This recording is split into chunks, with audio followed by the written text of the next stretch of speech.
The American president is taking another turn in a dangerous game, and this time, it's not just about sanctions or weapons deliveries.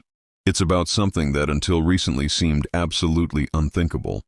Even in the most extreme scenarios of confrontation between nuclear powers, the possibility of physically seizing the Russian president, of simply grabbing the head of state who controls the world's largest nuclear arsenal.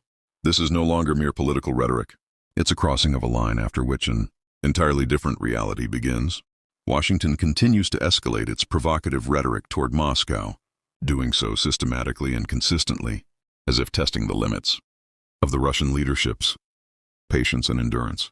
First, the U.S. Defense Secretary allowed himself divisive remarks about Russian air defense systems. Then, the president himself began taunting the Russian Navy, insinuating they lacked resolve. Now it has reached the point where, at an official press conference in front of journalists and camera, statements are being made about the possibility of an operation to capture the president of Russia. And this is not some slip of the tongue or careless remark, but a deliberate message crafted for a specific audience and a specific effect.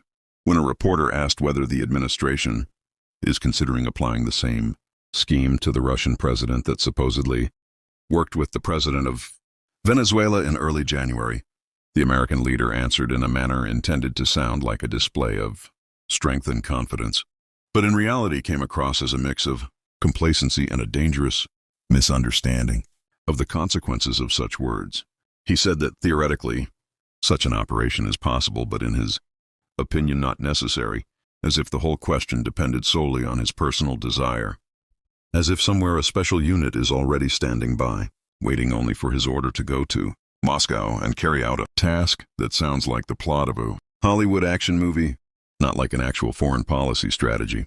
Same time, the American president did not fail to add that the Russian leader is afraid only of the United States and only when the United States is led by him personally, and that Russia pays no attention to European countries at all, considering them insignificant players on the world stage. That assertion was made with such as if the issue were not a complex geopolitical dynamic, but a personal duel between two individuals where one supposedly keeps the other in fear by his mere presence. But reality, of course, is far more complicated and dangerous than such simplified portrayals.